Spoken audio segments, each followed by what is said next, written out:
Recently আমরা দীঘার জগন্নাথ মন্দির দেখতে গেছিলাম, আর সেখানে গিয়ে যে হোটেলটাতে থেকেছিলাম সেটা আমি বলবো দীঘাতে one of the best hotel. সেটা আবার ওয়েস্ট বেঙ্গল গভর্নমেন্টের। হ্যাঁ, দীঘালি 1 আপনারা অনেকেই নাম শুনেছেন, এটা দীঘালি 2 জগন্নাথ মন্দিরের একদম পাশেই, একদম 5 স্টার পরিষেবা। আপনারা গেলেই আপনাদের হাতে ওয়েলকাম ড্রিঙ্কস তুলে দেবে।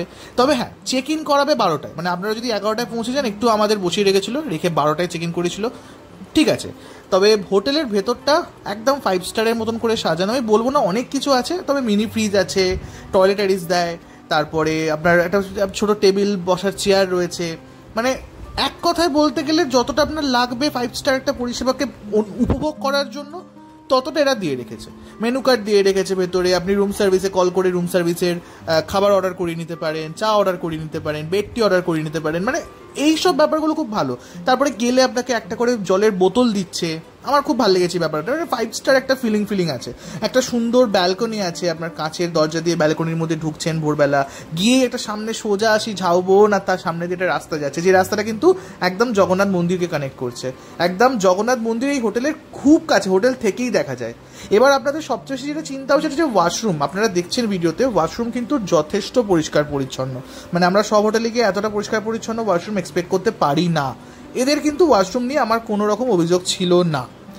এবার আসি যে আপনারা যখন যাচ্ছেন তখন আপনারা কী করে পৌঁছবেন এই হোটেলটায়। পৌঁছানো খুব ইজি। সেটা হচ্ছে আপনারা স্টেশন থেকে নেবে যে কোনো একটা অটো টোটো ধরুন, 15 টাকা পার হেড খুব জোর হয়তো আপনার নেবে, আপনাকে হোটেলের সামনে নামিয়ে দেবে। একদম হেঁটেও পৌঁছতে পারেন, 10 মিনিট না 5 মিনিট হাঁটলেই আপনি পৌঁছবেন। এখানে আপনারা লাঞ্চও করতে পারেন, এতে নিজস্ব রেস্টুরেন্ট আছে। তবে 40 মিনিট আগে আপনাকে বলে দিতে হবে আপনি লাঞ্চ করবেন বা কী করবেন। আমার থালি নিয়েছিলাম, বাঙালি থালি, বাঙালি খাবার এখানকার খুব ভালো ছিল। রাত্রিবেলা আমরা এখান থেকেই জগন্নাথ মন্দির দেখতে গেছিলাম, সামনেই হেঁটে 2 মিনিট হাঁটলে আপনি জগন্নাথ মন্দির দেখতে যেতে পারবেন। আর এই হোটেল থেকে একদম সামনে হাঁটলেই জগন্নাথ ঘাট বা জগন্নাথ যে বিচটাকে বলা হচ্ছে, সামনে একদম 1 মিনিট 2 মিনিট হাঁটলেই আপনি ওই বিচটাতে পৌঁছতে পারবেন।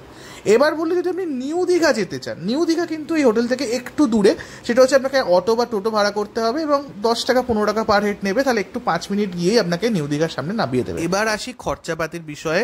আমরা যে রুমটা ছিলাম সেটার দাম ছিল 2700 টাকা। এই 2700 টাকাটা আপনাকে অনলাইনে অ্যাডভান্স পেমেন্ট করে দিতে হবে রুম বুকিং করার সময়। ওখানে গেলে আপনাকে 12% জিএসটি দিতে হবে, যেটা আপনাকে হোটেলেই দিতে হবে। এছাড়াও এর সাথে কিন্তু আপনার কমপ্লিমেন্টারি ব্রেকফাস্টটাও যুক্ত থাকে। তো আপনারা গেলে ব্রেকফাস্ট নিয়ে নিশ্চিন্ত পরের দিনের সকালে ব্রেকফাস্ট খেয়ে আপনি হোটেল থেকে চেক আউট করতে পারছেন সকাল 11টার সময়। এবারের বুকিংটা কি করে করবেন, কারণ এর বুকিং শুধুমাত্র অনলাইনই হয়।